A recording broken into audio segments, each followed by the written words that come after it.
nakagitap Ay. na eh, no? Nakadaan naman ni Ivan. Balik ka. Boy, kasi di ba sabi ko siya, may gala tayo ngayon. Siyempre, overnight lang tayo dito. Gagala lang tayo ngayon dito sa Macau. Ngayon, boy, kaya kita sinama talaga dito. Tsaka si Ivan. Tsaka si Ivan. Dahil, di ba kayo na?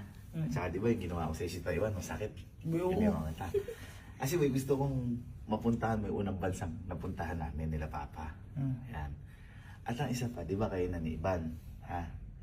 Gusto kong i-celebrate nyo ni Ivan yung first date nyo sa ibang bansa pa. Nakita mo yung vlog namin ni Elma dito, yung napanood mo yung naglibot kami sa Macau. Dami nun. Gusto kong maranasan yung dalawa yun. Regalo ko sa inyong dalawa yun dahil suportado ko kayo eh. Ito, teka. Para makuha niyo yung capture niyo yung memories. Sa'yo na yan. Ha? At isa pa. Siyempre,